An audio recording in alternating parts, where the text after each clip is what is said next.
कथावाचक पे शादी घोषणा और जेवर हड़पने का आरोप। युवती की तहरीर पे दर्ज हुआ संगीन मुकदमा। खबर विस्तार से। अयोध्या के बीकापुर क्षेत्र में एक प्रसिद्ध कथावाचक पे युवती ने शादी का झांसा देकर शारीरिक घोषणा और महंगे जेवर हड़पने का आरोप लगाया है। पीड़िता की तहरीर पे पुलिस ने त्वरित कार्रवाई करते हुए कथावाचक और उसके पिता के खिलाफ गंभीर धाराओं में मुकदमा दर्ज कर जांच शुरू कर दी है। मेरा नाम भूमि श्रीवास्तव है। मैं बिहार की रहने वाली हूँ, पश्चिम चंपारण। मेरे यहाँ पंडित पवन देव महाराज कथा करने गए थे 2024 में। 18 जून 2024 में वो मेरे यहाँ कथा करने गए थे। उसके बाद कथा के दौरान मेरा नंबर उनसे एक्सचेंज हुआ और ऐसे नॉर्मली बातें हुई। उसके बाद से 25 तारीख उन्होंने मुझसे कॉल किया, बातें की। उसका धीरे धीरे बातें होने लगी, कभी कभी बातें होने लगती थी। फिर मेरे यहाँ कथा होने के बाद मेरे मोहल्ले में फिर कथा हुई, नरकटियागंज में फिर एक कथा हुई। तो फिर ये आए, फिर मेरे घर आए, फिर बातें होने लगी। मेरे घर से भी एक क्लोज थे, सबसे आना जाना और बातचीत सारे लोगों से था।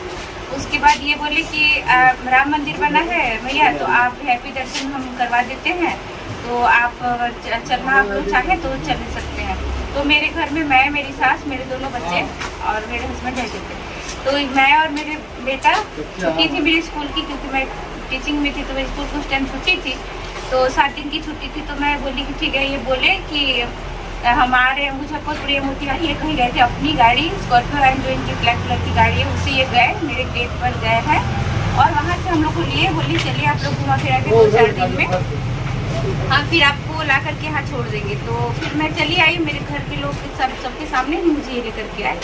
जब लेकर के आए यहाँ अयोध्या, तो मुझे ये होटल नहीं ले गए। बोली कि मैम भैया हमारा घर है यहाँ पर मलेथी कनक में पास नहीं है, तो होटल जाना लोग गलत करेंगे अगर मैं वहाँ आऊँगा, तो आप मेरे घर चलिए।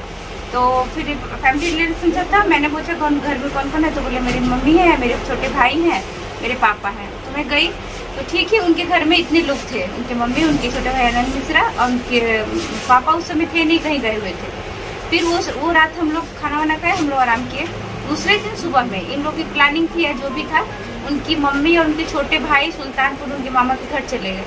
और उस दौरान दोपहर में 11-11:30 बजे के करीब पवन देव महाराज मेरा हाथ पकड़े सोफा पर मैं बैठी हुई थी।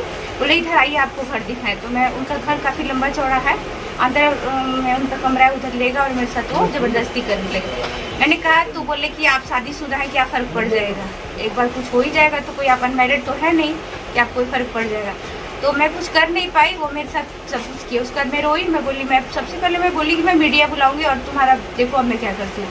लेकिन मेरे अंदर डर भी था कि मेरे घर वाले मुझे छोड़ देंगे, मेरे 2 बच्चे हैं, मेरी इंसल्ट होगी। तो फिर मैं बोली, मैं रोने लगी। तो ये बोला कि मैं आपसे शादी कर लूँगा। पैर पे गिर गया, रोने लगा, जिसका ऑडियो मेरे पास है। तो ये रोने लगा, मेरे पैर पे गिर गया। तो फिर मैं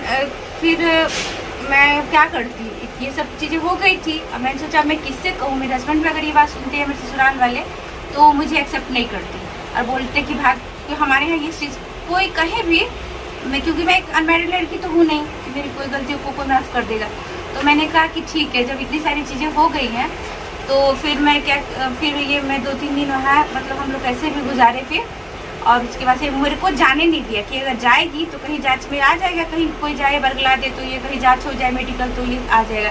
तो फिर ये 16 तारीख को मैं बोली कि अब मैं जाऊँगा, मेरी स्कूल खुल गई है, मैं छुट्टी है मेरी, अभी से ज़्यादा मैं नहीं ले सकती। तो 17 तारीख को ये मैं बोली कि तुम बोला कि मेरे से शादी किए करेंगे, तुम तो मुझसे शादी भी नहीं किया।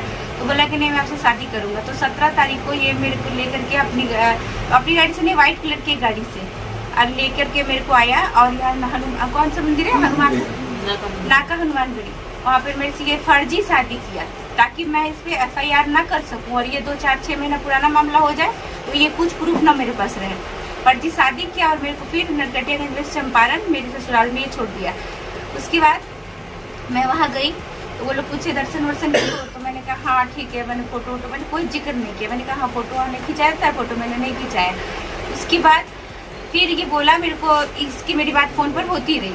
तो ये बोला कि आप मेरी पत्नी हैं और आपको अब वहाँ नहीं रहना है, आपसे मैंने शादी कर ली, आप मेरे साथ आ जाइए। तो फिर मेरा मन, मैंने सोचा जो हुआ सो हुआ, बट मैं अपने ससुराल से नहीं जाऊँ, क्योंकि मैं भी बहुत अच्छे परिवार में मेरी शादी हुई है और मेरे को किसी चीज़ की कोई कमी है, कोई दिक्कत नहीं था। तो मैंने बोला कि जो भी हुआ महाराज जी छोड़िए, जाने दीजिए। अब मैं रो भी रही थी, मेरे को समझ नहीं आता मैं करूँ क्या। मैं रो भी रही थी, अपने बच्चों का मुंह देख रही थी। तो मैंने बोला मैं अपने बच्चों को नहीं छोड़ सकती, जो भी चीज़ें हो गई छोड़ दीजिए। तो बोला कि नहीं, मैं आप जो कहेंगी, जिसके साथ कहेंगी मैं आपको एक्सेप्ट करूँगा।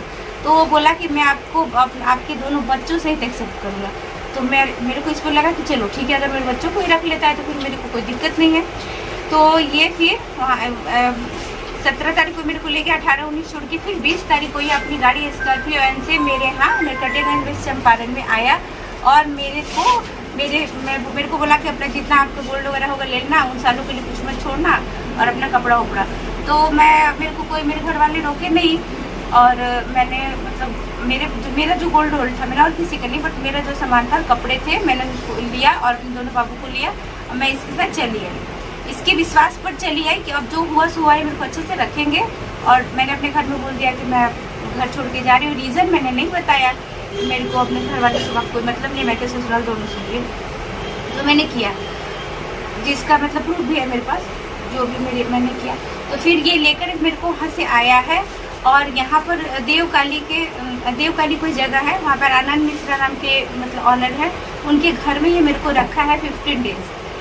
उसके बाद ये इसकी कथा थी, तो ये मेरे को रख के और कल या परसों ये चला गया। मेरे को 20 तारीख में लाया है, 22 या 23 में इसकी कथा थी, एग्जैक्ट डेट मेरे को नहीं याद है।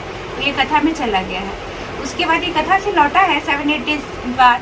तो मेरे बाबू जो बोलने लगे सब कि हम लोग दादी के पास जाएंगे, मम्मी हम लोग रेंट पे मकान में नहीं रहेंगे, हमारा इतना अच्छा घर है। तब पूछे मम्मी हम लोग यहाँ क्यों रह रहे हैं, आप क्यों रह रही है यहाँ पर।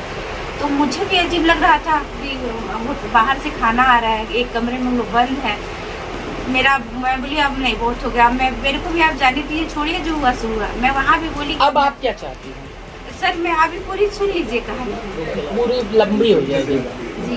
अब मैं यही चाहती हूँ कि मेरे को इंसाफ मिले। मतलब जो आपका मेन मुद्दा है उसी को बता के आप जारी बना रहे हैं। एक मिनट ये मेरे यूज किया, मेरे को मेरा घर छोड़ाया, मेरे बच्चों दर्ज की गई। देखिए, मैं पुलिस प्रशासन को दो धन्यवाद देता हूं कि बिहार से आई हुई एक महिला जिसके आगे पीछे कोई नहीं, उसकी एफआईआर दर्ज करने का काम किया।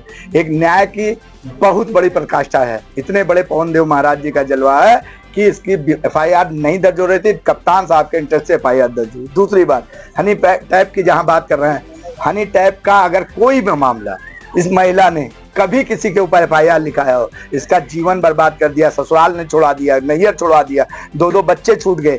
ये तो बेचारी 1-1 रुपए की मोहताज है ना, लेकिन ये न्याय की लड़ाई लड़ रही हूँ। मैं नवीन मिश्रा इसके न्याय के लिए पूरा साथ दूंगा। अब आगे रखिए जी। जैसे उन्होंने ये भी लगाया है आरोप कि मामला जो है कोर्ट में पहुंच चुका है और कोर्ट में पहले से विचाराधीन है और इनके ऊपर फ्रॉड का उल्टा ही उन्होंने कहा कि केस किया हुआ है। मैं आपसे एक बात पूछना चाहता हूं, कोई एफआईआर अगर पवन देव ने इसके ऊपर किया हो, किसी शादीशुदा महिला के साथ आपने बलात्कार किया, शादी किया, फर्जी शादी किया और मुकदमा आप चाहे जो विदाई का दावा जहां कुछ कर दीजिए, पहला मामला जो एफआईआर है, ये एफआईआर इसका लिखी गई। उन्होंने कोई ऐसा मुकदमा नहीं ना आज तक इसको कोई नोटिस मिली है। जब कोई जानकारी नहीं है इसको, तो इसका कोई मुकदमा नहीं है। इसलिए और महिलाओं का न्याय है, महिला के ऊपर अत्याचार जो करेगा उसके साथ न्याय होगा। इस धारा जो धारा लगी हुई है इसमें क्या प्रावधान है, क्या देखिए, जो ये एफआईआर होती है उसमें मेन होता है 164 का बयान। अभी तो कप्तान साहब के इंटरेस्ट से या प्रशासन के सहयोग से एफआईआर दर्ज हो गई है। इसका 2-3 दिन में मेडिकल होगा, 164 का बयान होगा। तीसरी बात मैं ये कहना चाहता हूँ, अगर इस महिला के साथ कोई चीज होगी तो पवन देव जिम्मेदार होंगे। अगर इसके साथ कोई भी घटना होती है, प्रशासन जिम्मेदार होगा और पवन देव जिम्मेदार होगा। प्रशासन से मैं मांग करता हूँ कि इसको पूरी सुरक्षा दी जाए जब तक इसकी गवाही ना हो जाए। मैं नवीन मिश्रा, पूर्व महामंत्री बार एसोसिएशन पंजाब।